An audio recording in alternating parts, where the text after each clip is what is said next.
Oi, bom dia pessoal, tudo bem? Nesse momento de quarentena, eu vou estar discutindo alguns casos com vocês. Então, esse seria o nosso primeiro caso da sala de interpretação. A história desse paciente é o seguinte: ele é um dog alemão de 4 anos, que ele teve alguns episódios. Ele comeu bastante, saiu para andar, e depois de mais ou menos 8, 10 horas, começou a ter episódios de vômito, né? E a partir daí, desse momento, o proprietário então esperou algumas horas e trouxe ao hospital. O proprietário não consegue, falou que ele não está bebendo água, está prostrado, não consegue dizer se é vômito, se é regurgitação, porque agora ele parece que começou a também ter quadros de salivação. O clínico teve várias suspeitas, né? Dentre as suspeitas, ele pediu como triagem um raio-x de tórax e um raio-x de abdômen. Então, eu vou começar pelo tórax, não que o problema esteja totalmente aqui no tórax, mas vou começar pelo tórax desse paciente, ok?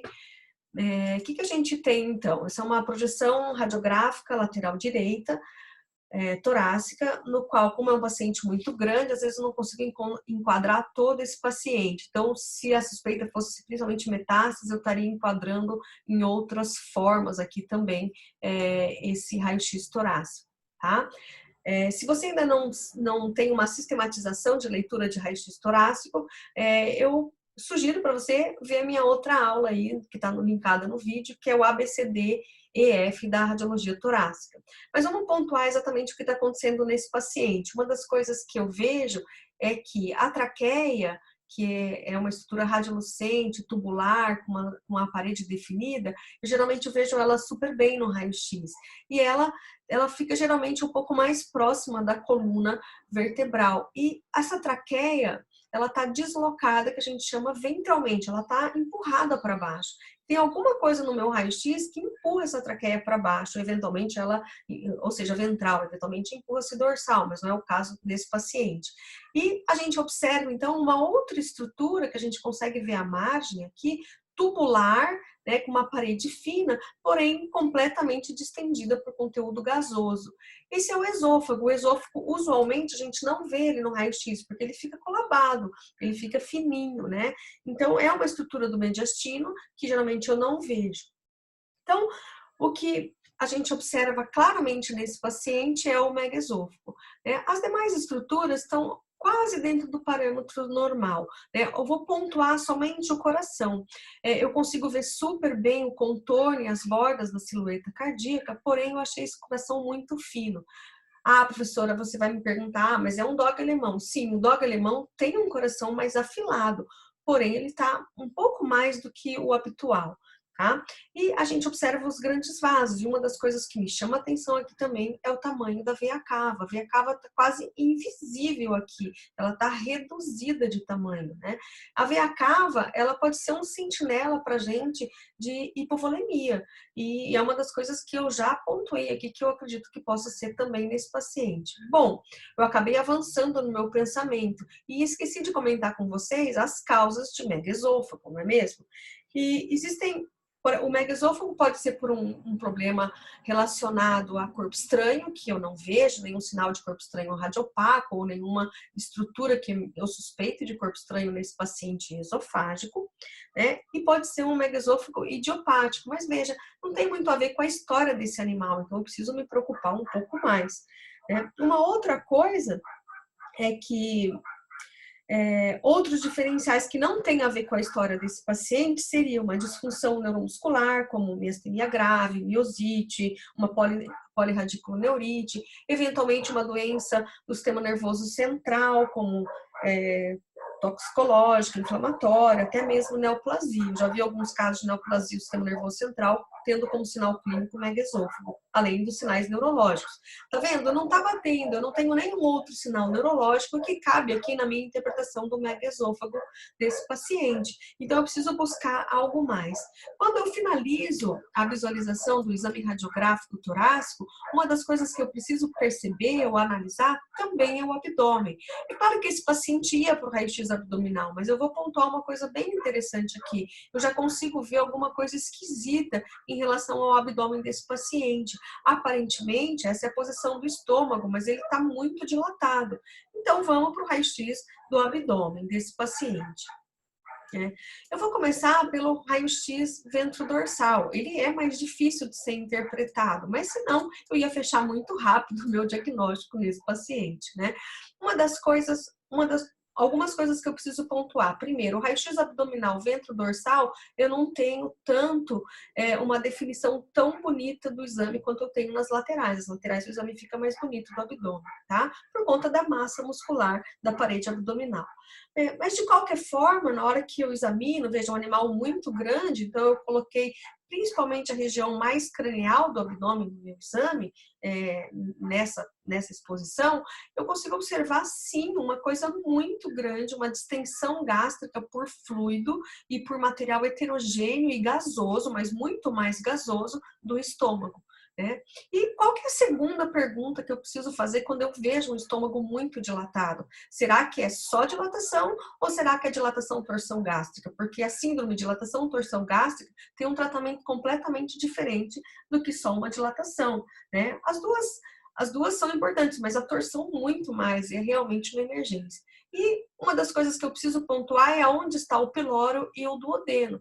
Veja, geralmente o piloro e o duodeno saem na região da lateral à parede direita, o duodeno aqui. Eu não consigo ver realmente com clareza uma estrutura tubular fina que seria o duodeno. Mas nesse paciente em específico, eu vejo uma bolha aqui diferente. Essa bolha aqui, né, aparentemente até mais cranial do que o seu habitual, é uma imagem que eu suspeito muito de que seja o piloro. Nossa, Tilde, mas o piloro não fica do lado esquerdo, o piloro fica do lado direito. Veja a marcação, né? É sempre importante colocar a marcação quando eu vou fazer exame para torção gástrica, para não se perder, né? Nossa, e agora? Bom, agora eu vou colocar o exame diagnóstico, né? Uma das melhores formas de se avaliar na suspeita de torção gástrica, e seria na minha primeira exposição radiográfica, é a projeção lateral direita. Na projeção lateral direita, usualmente, o piloro, ele tem que ficar ventralmente aqui, geralmente com fluido, porque ele fica mais encostado e o fluido desce para o piloro. Nesse paciente, veja, não está batendo todos esses achados que seriam normal. Eu confirmo o grau de dilatação gástrica desse paciente e vejo uma estrutura tubular, né, uma bolha aqui, né, dorsal e não ventral. E olha, o duodeno está saindo aqui em cima dorsalmente. O duodeno tem que sair aqui por baixo, ventralmente. Então, ele está realmente deslocado. Ah, professora, eu ainda tenho dificuldade, eu ainda tenho dúvida de realmente definir quem que é o piloro ou é o duodeno. Nesse caso em específico, eu tenho um sinal muito radiográfico, muito clássico de torção, que é a presença dessa banda de tecidos moles aqui no meio do estômago, um pouquinho mais dorsal do que o meio, né? Que a gente chama, ou alguns chamam até de sinal de compartimentalização, ou seja, ele compartimentalizou, ele dobrou em si mesmo. Então, a gente consegue ver esse sinal radiográfico e ele é clássico para torção também. Então, já tem alguns sinais que indicam realmente essa torção, né? Alguns radiologistas fazem algumas mímicas da imagem que a gente observa no raio-x com uma imagem outra qualquer. E uma delas seria que esse aqui seria o braço do Popeye, né? Ontem, na sala de interpretação live, uma aluna falou que isso pode ser uma luva de boxe. E eu, puxa, acreditei mesmo, e acredito mesmo que pode ser uma luva de boxe. Então, são sinais que a gente olha e fala, puxa, é a torção, né? Outras coisas que a gente avalia também em pacientes com suspeita de torção. Eu vou avaliar como que está o contraste dos tecidos moles aqui. Veja, está um pouquinho nebuloso o contraste de tecidos moles entre o baço e o estômago.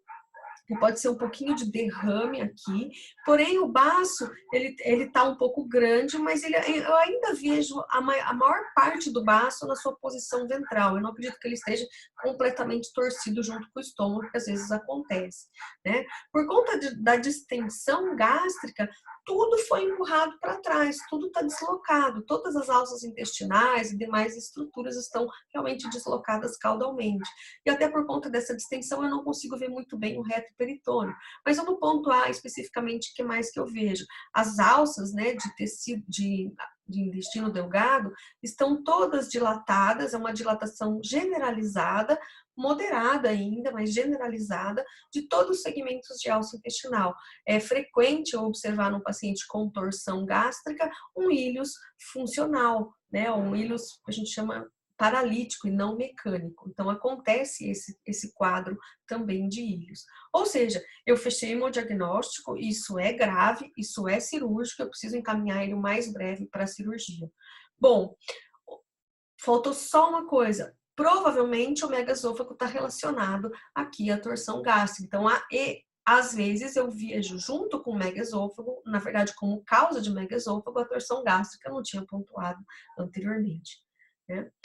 Um bom dia para você é um caso cirúrgico, o mais rápido possível para a cirurgia. Veja, é um paciente hipovolêmico e é um paciente que tem micocardia. Então, a gente consegue também dizer toda essa gravidade do processo de dilatação torção gástrica. Eu paro por aqui, porque eu não sou cirurgião e eu não sei mais o que dizer sobre esse quadro. Só sei que é grave, que tem que tratar muito rápido e que tem que fazer o mais rápido possível a cirurgia.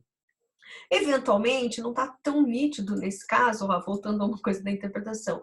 Às vezes eu vejo algumas dobras na parede, né? Umas áreas na parede de ar, né? Que seria ar dentro da parede, que indica necrose. Eu não estou claramente, um sinal claro para mim ainda que ele tem realmente um quadro clássico de necrose de parede aqui, ok? Era isso que eu tinha para vocês hoje. Um abraço a todos.